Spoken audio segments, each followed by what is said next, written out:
There is one line of text on a package of chicken that the manufacturer did not want to print. They print it anyway. They have to. It's the law. But they print it in the smallest legal type, usually on the back, usually turned away from you, usually tucked under a flap of the label, where your thumb naturally covers it when you pick up the tray. And that one line tells you something. The entire front of the package is designed to make you forget. It says something like, contains up to 12% retained water. Read that again, because it's a confession. It means that when you set that tray on the scale at the register, up to 12% of what you're paying for, at chicken prices, per pound, every single week, is water. Not marinade you asked for, not seasoning you wanted. Water the bird soaked up in a tank at a processing plant somewhere, before anyone shrink-wrapped it and drove it to your store. And here's the part that gets under my skin. That water isn't clean, private, dedicated water.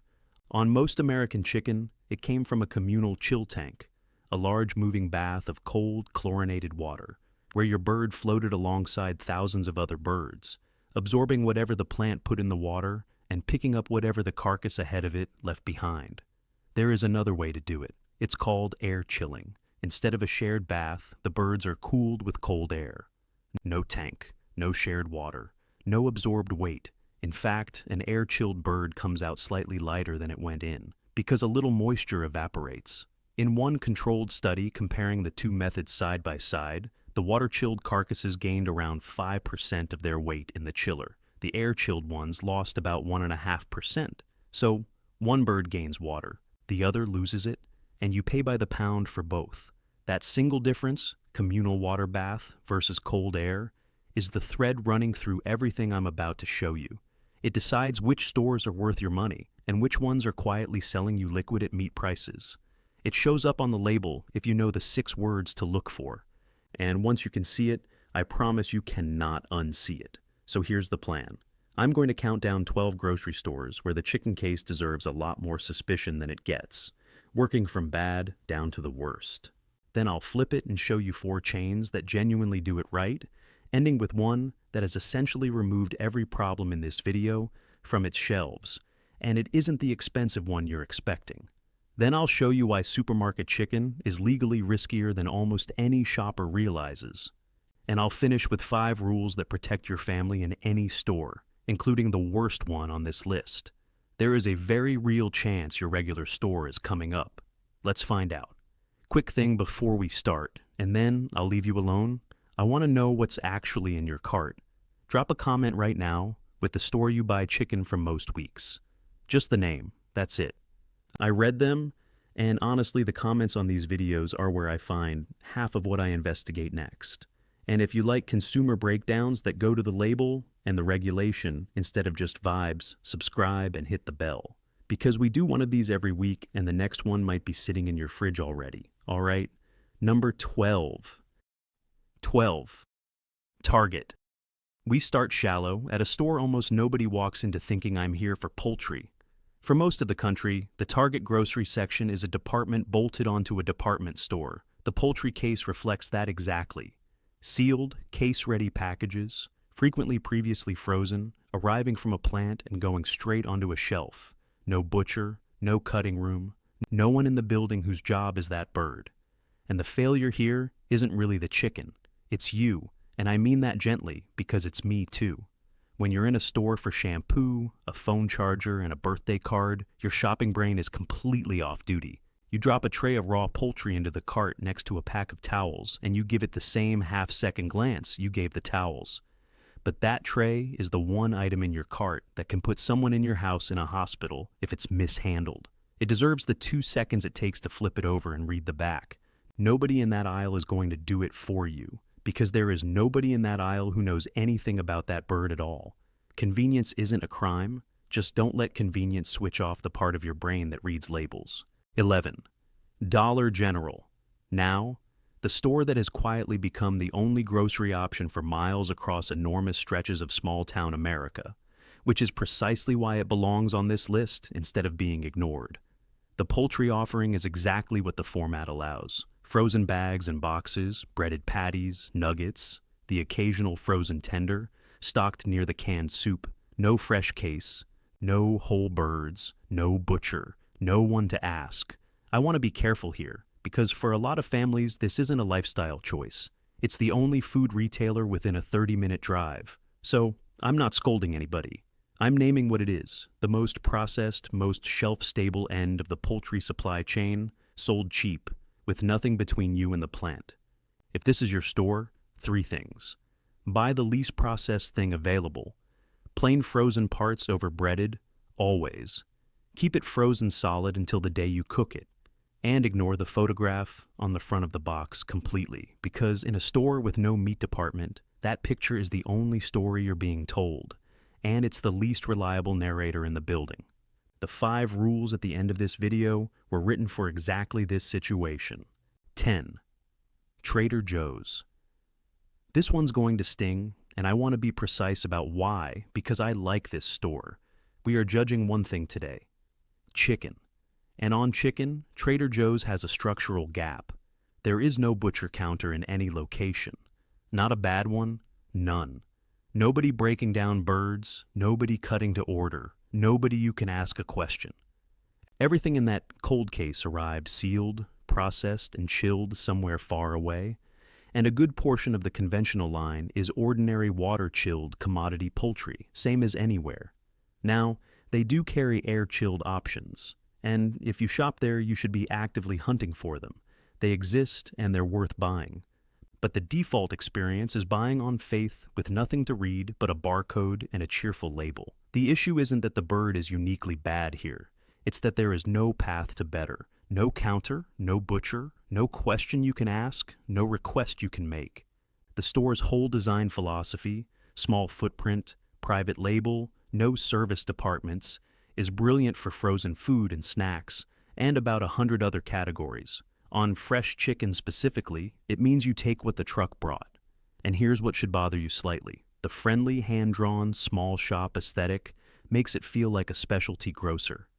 Feeling like one and having a butcher are 2 completely different things. That brings us to a store where the disguise is even better. 9. Giant Eagle. Here's the first full-size supermarket on the list, and it earns its spot by looking better than the shelf actually supports. Big familiar Midwestern name, proper-looking meat case, glass, lighting, the works. And that's exactly what lulls you into not reading anything. But a large share of what fills a case like that at this tier is store-brand poultry cooled the conventional way, the communal bath, and in the big value packs, you'll frequently find the added solution declaration on the back. Not always, not on everything, but often enough that walking past without checking is a genuinely expensive habit. The lesson generalizes far beyond this one chain, so I want you to hold on to it. A handsome meat department out front tells you nothing about how the bird was processed. It usually just means the same commodity poultry arrived in nicer packaging under an older, more trusted logo. The comfort of a name your family has shopped at for 2 generations does quiet work on you. It's doing the reassuring so you stop checking. And the moment you stop checking is exactly when that added solution line slides past, unread. The building says craft.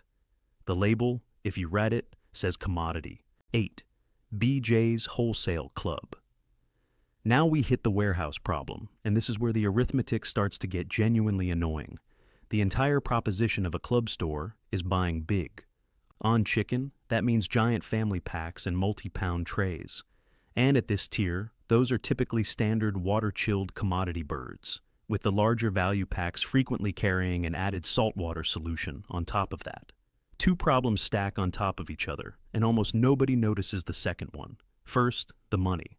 If a 5-pound pack carries a 15% solution, you are carrying home roughly 3/4 of a pound of brine at full chicken price.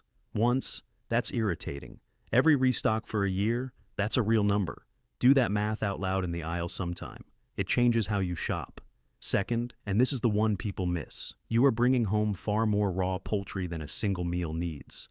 That means more thawing, more portioning, more handling, more surfaces touched, more opportunities for bacteria to travel around your kitchen before anything hits heat.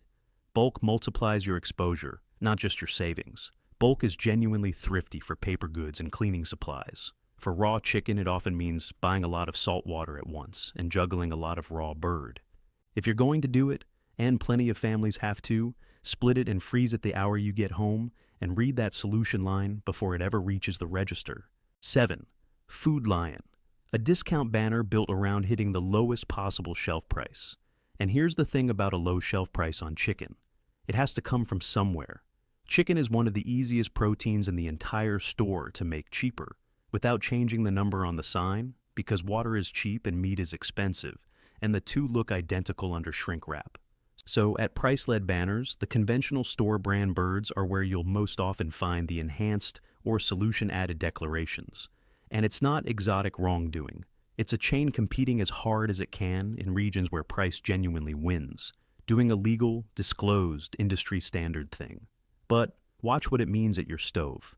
You reach for the cheapest tray, feeling responsible with money. You get it home, put it in a hot pan, and instead of a sear, you get a pool. Gray liquid floods the pan, the meat steams instead of browning, and a third of what you paid for evaporates into your extractor fan. That's the most expensive kind of cheap there is. You paid meat prices for water, and then you watch the water leave. Before we get into the bottom 6, let me pin the pattern down, because it's easy to lose the thread in a run of store names. Every place we've covered so far fails on the same two mechanisms. 1. The bird was cooled in a shared water bath, absorbing weight you then pay for. 2. At the value end, it was frequently injected with a saltwater solution on top of that, so you pay for water twice. And underneath both, the same absence. No butcher, no traceability, no one to ask. The logos change as we go down. The model underneath does not. Keep that fixed in your head, and the rest of this countdown reads itself. 6. Meijer. A Midwestern supercenter giant and a clean demonstration of what happens when scale swallows care. Meijer moves an enormous volume of chicken. The overwhelming majority is commodity store brand poultry, processed at central plants, chilled the conventional way, and set out in a very long case with little to no real butchery behind it, stocked somewhere between the electronics and the garden mulch. Now, here's where it gets interesting, because the supercenter creates an optical illusion. The store is vast. The chicken section is enormous. 20 feet of options reads to your brain as choice. But look at what you're actually choosing between. It's mostly different sizes and cuts of the same water-heavy commodity tray. That's not choice. That's inventory. And there's an inverse relationship worth naming. The bigger the store, the longer the supply chain behind every tray, and the less anyone standing in the building can tell you about the animal inside the plastic. Everything under one roof is genuinely convenient, but convenience and traceability tend to pull in opposite directions. And on raw poultry, traceability is the thing you actually want. 5. Stop and Shop. A Northeast institution under one of the big grocery conglomerates and a textbook version of the seal case-ready model. Nearly all the chicken is processed off-site, chilled at the plant, shipped in, and set out under familiar packaging, much of it carrying an added solution declaration that the label is legally required to make if you bother to turn it over. The name is old. It's comfortable. It's the store your mother shopped at, and possibly her mother, and that heritage does something very specific to your behavior. It does the trusting for you. That's the quiet power of a legacy name in the grocery business. It's not deceiving you. It's just borrowing decades of accumulated goodwill and spending it at the meat case, where the actual process is the same as everyone else at this tier, only dressed in a nicer typeface. Familiar logo out front. Ordinary commodity bird inside. And a whole lot of shoppers who have never once suspected there's a difference. 4. Albertsons and Safeway. Now, a genuine giant that runs dozens of familiar regional banners under one corporate roof. And the trap here is subtler and, frankly, more frustrating than anything above it, because these stores very often do have a meat case that looks like a real butcher counter, trays arranged by hand, butcher paper, sometimes an actual service window. It reads, immediately and convincingly, as craft. But a great deal of what sits in that handsome case is still case-ready store brand chicken, processed at a distant plant, chilled the conventional way, frequently solution added, and merely arranged by staff to look like it was cut that morning. And I'd argue the appearance of a butcher shop without the substance of one is worse than honest bare shelves, because it earns a trust it hasn't done the work to deserve. You think a craftsman prepared your dinner. In practice, a truck delivered it, water weight and all. There's one question that cuts straight through the entire display, and you can ask it out loud. Was any of this cut here, or did it arrive sealed? Ask it. Staff will usually tell you honestly, and at a lot of big banner stores, the honest answer is the second one, however hard the arrangement is working to suggest otherwise. Which raises a question I'd love you to answer for me in a second. Quick pause. 2 questions, and I genuinely want answers. First, have you ever actually looked for the retained waterline on a package of chicken? Be honest, most people are finding out it exists right now, and there's no shame in that. I didn't know either until I started researching this. Second, which grocery items should we pull apart next? We've done coconut milk, canned tuna, chocolate, bacon, and peanut butter, and every single one of those came from a comment on a video. Like this one? So, tell me what's in your pantry that you don't quite trust. And if this is useful so far, a quick, genuinely does move it in front of more shoppers. That's the whole mechanism. All right, the bottom 3. 3. Aldi. Aldi has earned a fiercely loyal following on price, and I'm not going to pretend otherwise. It saves families real money every single week, and for a lot of households, it's the reason the grocery budget works at all. But the exact model that makes it cheap is what makes it weak on chicken. There is no butcher counter, by design. That's not an oversight, it's central to the cost structure. Every package is case-ready, processed elsewhere, chilled at the plant, shipped in. And a good share of the conventional line carries an added solution to hold that plump, wet look across a deliberately lean supply chain. You can't ask for anything cut fresh. You can't watch a whole bird handled. You can't speak to a single person in the building about what went into that tray. So, this isn't a scolding, the savings are real and they matter. It's just the honest note that, on chicken specifically, a deep discount often includes a quiet discount on how much of the package is actually meat. And your only defense is to flip the tray and read the line yourself, because nobody in that store is going to read it for you. Do that, and Aldi becomes a genuinely good place to shop. Skip it, and you're guessing. 2. Walmart, the largest grocer in the country, and the purest possible expression of the commodity bird. Walmart sells more chicken than nearly anyone in America, and it's almost entirely commodity case-ready poultry, processed at central plants, chilled the conventional way, frequently solution added, shipped nationwide, and stocked with no on-site butcher at the great majority of stores. It is every shortcut in this video assembled in one place at maximum scale: the communal chill tank, the absorbed water you pay for, the house brand anonymity, and a rock-bottom price that's partly achievable because some of what you're buying is liquid and salt. None of it is illegal. Almost none of it is unusual in modern grocery. That's the genuinely unsettling part. This isn't a scandal. It's the industry standard, sold to more families and more towns than any other source in the country. And on reach alone, plenty of lists would stop right here and call it the worst. But worst for chicken isn't only about volume sold. It's about how the specific dangers of poultry get multiplied. And there's one name that does that on very nearly the same scale. 1. Kroger. The single worst place to buy chicken, in my assessment, is one of the largest grocers in America, and the reason has almost nothing to do with any individual bird.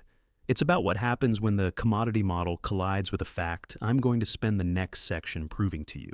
Selling raw chicken that carries Salmonella is completely legal in the United States. Not a loophole, not an oversight. The current standing rule. Now, put that together with an operation this size, sourcing store-brand poultry by the trainload and distributing it nationwide under one house label. When something goes wrong in a supply pool that vast, it doesn't go wrong quietly in one kitchen. It goes wrong across an entire region at once, in thousands of homes that all bought the same anonymous, conventionally chilled, house-brand bird from the same enormous system, in the same week.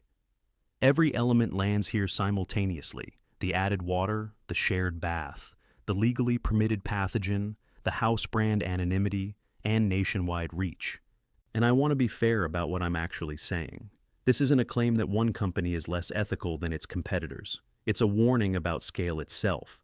When the same anonymous commodity bird flows out of one giant system into millions of kitchens, the ordinary risks of commodity chicken stop being a personal problem and start being a national one. Bigness is a multiplier, And here it's multiplying the exact thing you least want multiplied. That's the 12. If your store is on it, don't panic. The 4 coming up prove this can absolutely be done right, and the rules at the end protect you regardless. Enough warnings. These 4 prove a chain can choose to put genuine cost and genuine care into the meat case instead of quietly adding water and hoping you never turn the package over. Watch what lifts each one onto the good list, because in every case, it's precisely the thing the bad 12 were missing. A real bird, a real person, real standards, real answers. And notice as we go that only one of these 4 is what anyone would call expensive. Eating honest chicken is far more affordable than the bad list wants you to believe. 4. Costco. A surprise to some, because Costco sells the exact giant packs I warned about at number 8. So, why is it here? Because of what stands behind the package. Costco has built one of the more rigorous testing programs in the meat business, checking aggressively for exactly the pathogens that make poultry risky at a frequency most sellers don't approach, and it has shown willingness to hold product back rather than sell through a doubt. It also carries organic and air-chilled options alongside the everyday value packs. So, the better bird is genuinely there if you reach for it. You still need to portion and freeze those big packs sensibly, and cook everything to temperature, because volume is still volume, and a warehouse pack is still a lot of raw poultry to handle at once.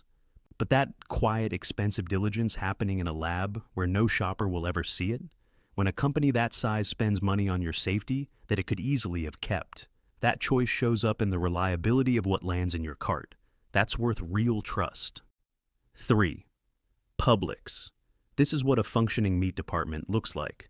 At Publix, you'll typically find actual butchers in the building, a genuine service counter, and staff who will cut and prepare chicken to your order, rather than just stocking sealed trays that arrived on a truck from 1,000 miles away. You can talk to a person, you can ask what came in fresh today. You can ask for a specific cut and get it. You can ask whether something is solution added and get a straight answer from someone who knows. That alone vaults it past every anonymous case-ready operation on the worst list. Because keeping skilled butchers on the floor in every store is a deliberate, expensive choice in wages, training, and floor space. Nobody does that by accident, and your dinner is the direct beneficiary. When you can stand at a counter and watch a person you could name handle your food, you have already left most of this list behind. You've traded a sealed mystery for an actual conversation. 2. The fresh market. The boutique of the list, and it earns the spot on genuine craft rather than atmosphere. Every store keeps expert butchers on the floor, and the meat is hand-cut and trimmed to order rather than pulled, sealed off a truck and arranged to look fresh. The birds themselves are held to real standards, raised without antibiotics, on a vegetarian diet, certified to animal welfare programs that carry actual auditing behind them, rather than the empty flags you see waved on cheaper packaging. So you get both halves of the answer at once. A better raised bird to begin with, and a skilled human hand to prepare it and answer for it. That combination, decent bird plus working butcher counter, is exactly what nearly every store on the worst list was missing. Yes, it's the priciest name among these 4, and it wears that openly. What you're paying for is a real butcher and a bird with a known, decent life behind it, which is the precise opposite of the anonymous, water-heavy commodity tray we started this video learning to avoid. 1. Sprouts Farmers Market. And the best, the store that answers the exact question this entire video asked, is Sprouts Farmers Market, for a beautifully simple reason. Sprouts carries air-chilled organic chicken in every store as a standard offering, not a rare specialty you have to hunt for on the bottom shelf. The default. Remember the spine of this whole video. Air-chilled means the bird never sat in a communal tank, never soaked up water you pay for at the register, never shared a bath with thousands of other carcasses. Sprouts made that the standard, then put a real butcher counter behind it, staffed by people who will cut to order and answer for the bird, with sourcing standards that rule out the plumping and the routine antibiotics. And here's the twist that earns it the top spot, rather than just very good. It is not the most expensive store on this list. It thinks of itself as a farmer's market and prices far closer to a regular grocery than a luxury one. So, the single best answer to a video about water-chilled, solution-plumped commodity poultry turns out to be an affordable store that simply refuses to stock any of it. The bird that started this journey as an anonymous unit from a crowded tank becomes here exactly what you always assumed you were buying: clean, air-chilled, honest meat at a price a normal family can reach. That's what doing it right looks like, and it doesn't require a fortune. Why supermarket chicken is riskier than you think. Now the part that turns this from a list into a habit, because knowing where to shop only helps you on the weeks when the good store is reachable. Start with the fact that should genuinely change how you cook. In beef, the dangerous strain of E. coli is treated as an adulterant, meaning if it's there, that product is illegal to sell and it gets recalled the moment it turns up. Raw chicken does not work that way. Salmonella, the main danger in poultry, is not treated as an adulterant. In plain language, it is legal to sell you raw chicken that has tested positive for salmonella, and this nearly changed. In August 2024, the USDA's Food Safety and Inspection Service proposed a framework that would have declared raw chicken adulterated if it carried salmonella above 10 colony-forming units per gram, or if any of 6 particularly dangerous serotypes were detected at any level. That was the culmination of years of research and consultation. In April 2025, that proposal was withdrawn. Now, to be accurate and fair, and this is where a lot of coverage stops early, the agency did not simply abandon the problem.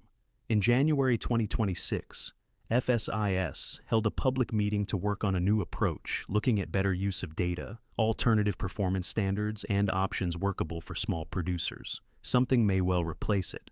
But as things stand today, the old rule is the operating rule. Contaminated raw chicken can legally go onto the shelf and into your cart, with no recall and no warning to you. And this isn't theoretical. Consumer reports testing has repeatedly found salmonella in a significant share of retail chicken, with ground chicken performing especially poorly, and a large proportion of what was found being the strains that make people sickest. Chicken is linked to a substantial share of the roughly 1.35 million salmonella infections estimated in the U.S. each year, with tens of thousands of hospitalizations behind that number. There was an infamous case just over a decade ago, where an outbreak traced to one producer's chicken sickened hundreds of people across dozens of states over more than a year. And the product wasn't recalled for most of that period, precisely because selling salmonella-positive raw chicken doesn't break the rule. The lesson is stark, but it's also weirdly freeing. You cannot assume the bird is clean, which means your kitchen is the actual safety step, and thorough cooking is a defense that never fails. This isn't a reason to fear chicken, it's a reason to respect it. Handled with basic care and cooked properly, even a bird that arrived carrying something is completely safe to eat. That's why the rules coming up matter as much as the store you chose. Which is why every piece of chicken needs to reach 165 degrees Fahrenheit in the thickest part, measured with a thermometer, not guessed from color, not guessed from how the juices look. Both of those can and do fool experienced cooks, and it's why you should never rinse raw chicken in the sink. Millions of people do this and swear by it, and it is actively counterproductive. Rinsing does not remove bacteria.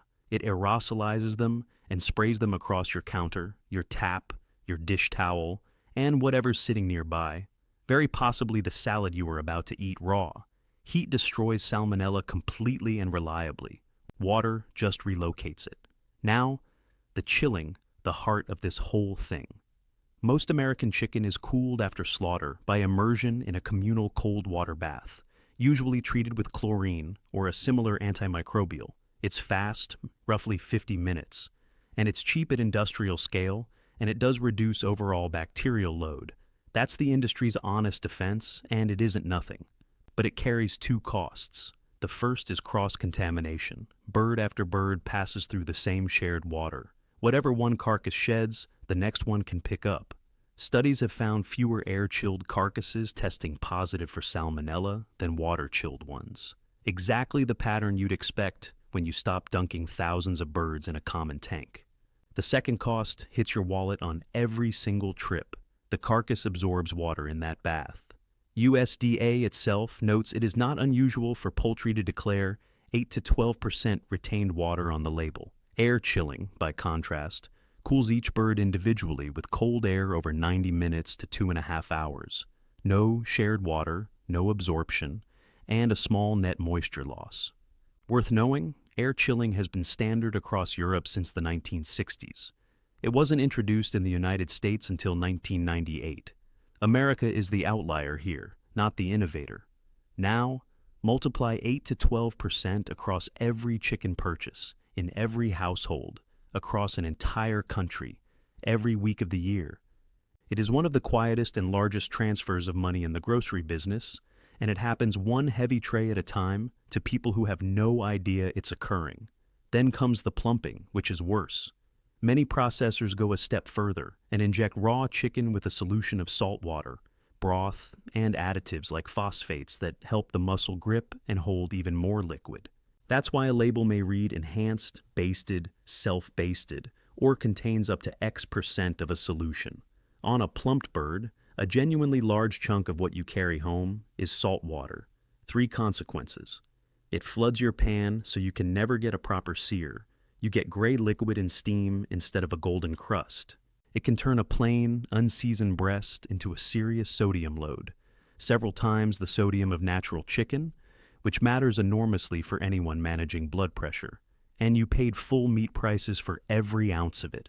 There's a 4th consequence almost nobody knows about.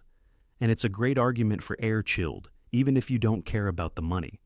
When cooks tested brining side by side, air-chilled breasts absorbed roughly 3.5 times as much brine as water-chilled ones, and retained about 25% more moisture after cooking. Why?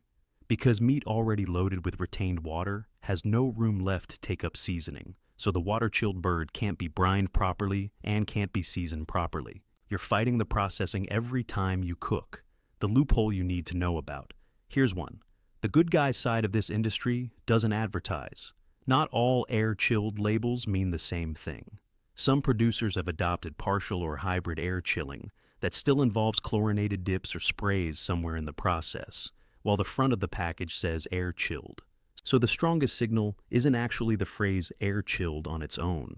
It's the phrase no retained water, which is a specific USDA claim a processor can only make when the product hasn't picked up water during post-slaughter processing. That's the one that can't be fudged. And a few more words that mean less than you think: fresh. The rules allow poultry to be labeled fresh as long as it was never chilled below 26 degrees Fahrenheit, which is already below freezing. A fresh chicken can arrive nearly solid and still wear the word completely legally. No hormones added. This one is my favorite because it's splashed in enormous friendly letters across packages nationwide, and it means absolutely nothing. Hormones are illegal in raising poultry in the United States and have been for decades. Every chicken in every store is hormone-free by law. It's marketing decoration dressed as a virtue, and there's usually a tiny asterisk at the bottom, quietly admitting federal rules prohibit them anyway. The sell-by date, not a federal safety line. An inventory note telling the store how long to keep it on display. None of these are lies. They're words arranged so you'll assume the best, while the real story sits in small print on the back where they're betting you never look. One last thing you can see with your own eyes. The birds themselves have changed. Chickens today are bred to grow enormous, breast-heavy, and astonishingly fast. And researchers link that growth rate to muscle abnormalities you may have noticed without knowing the names. White striping, those pale fatty streaks running through a raw breast. Woody breast, a tough, oddly rubbery texture that doesn't soften with cooking. Neither is dangerous to eat. Both are visible signs of a bird pushed to grow faster than its own body was built for, and both are considerably more common in fast-grown commodity poultry than in the slower-grown, higher welfare birds the good stores carry. If you've ever cut into a raw breast and found it striped white, or strangely firm and rubbery, that was the fast-growth bird showing itself. It's one more quiet reason the top 4 are worth the trip. 5 rules that protect your family anywhere. You will not always have a perfect store nearby. Life is busy, budgets are real, and sometimes the only option within reach is one of the 12. That's fine. These 5 habits travel with you and work in any store at any price point. 1. Look for the honest chilling claim, or buy a whole bird. Reach for chicken labeled air-chilled, and better still, look for no retained water, which is the claim that can't be hedged. If neither is available, buy a whole chicken and break it down yourself. It's dramatically cheaper per pound. gives you a fresher and far less handled bird, and lets you skip the plumped trays entirely. It sounds intimidating, and it takes about 3 attempts to feel easy, and it's one of the best money-saving kitchen skills there is. A whole bird is almost always a more honest purchase than the enhanced value pack sitting next to it. 2. Read the added solution line and refuse it. Turn the package over and hunt for enhanced, basted, self-basted, contains up to X% solution, or retained water. That line is the law forcing a confession. When you see it, put it back and find the pack that doesn't have it. Plain chicken should have exactly one ingredient on the label, and that ingredient is chicken. Anything past that is something the processor added and you're paying for. 3. Cook to 165 degrees Fahrenheit every single time. Because Salmonella is legal to sell on raw chicken, heat is your real protection, not the store's reputation, not the price you paid, not the certification on the front. Use an inexpensive instant read thermometer in the thickest part of the meat. Color and clear juices both lie. This one step works no matter which store on this entire list the bird came from. The thermometer is the great equalizer, and it costs about the same as one premium chicken. 4. Handle it like it's contaminated, because it legally might be. Don't rinse it. Keep it cold right up until it hits the pan. Carry it home in its own bag, away from produce. Wash your hands, your knife, and your board the moment you're done handling it. Assume the bird carries something, treat it accordingly, and then it cannot hurt you. That's not paranoia. It's just matching your kitchen habits to what the law actually permits onto the shelf. 5. Ignore the flattering words, read the honest ones. Skip straight past, no hormones added, which is meaningless on all chicken. Don't be reassured by fresh, which only means it was never frozen solid. The words that carry actual weight are air-chilled, no retained water, no added solution, a single ingredient label, and genuine welfare or organic certifications from real auditing programs. Learn those few phrases, ignore the friendly noise around them, and the entire marketing fog on the package burns off, leaving you looking at what the chicken actually is. Put those 5 together, and you are no longer at the mercy of the store at all. You can walk into the worst place on this list, read past the flattering words to the honest ones, pick the least adulterated bird on the shelf, take it home, and cook it safely, and eat better than the shopper beside you paying the same money for a plump tray at a fancier chain. The store sets the options. You make the choice. So, that's the full picture. 12 stores where chicken is an anonymous, water-heavy commodity dressed in flattering language. 4 that still treat poultry like real food worth handling with care. And 5 rules that protect your family the moment you decide to use them. And here's what I want you to hold on to as you switch this off. Not one of these companies is breaking a law. Nobody is sneaking anything past an inspector. Every disclosure I've told you to look for is right there on the package, printed exactly as the regulations require. They are simply, quietly counting on one thing, that you will never turn it over, never find the retained water line, never wonder why the cheap bird weeps a pan full of salt water, never once ask whether fresh and no hormones added mean anything at all. So, turn it over. That's genuinely the whole lesson. Look for air-chilled and no retained water. Refuse the added solution, cook it through to temperature, and read the honest words on the back instead of the flattering ones on the front. Do those few small things, and the chicken in your cart stops being a watery, salted-up gamble and starts being exactly what you always thought you were paying for, which is just good, clean meat. You don't need a perfect store to eat well. You just need to stop trusting the front of the package and start reading the back, where the truth has been sitting quietly the entire time. If this changed how you'll shop this week, tell me in the comments, and tell me what to investigate next, because that's genuinely where these come from. Subscribe if you want the next one. I'll see you there.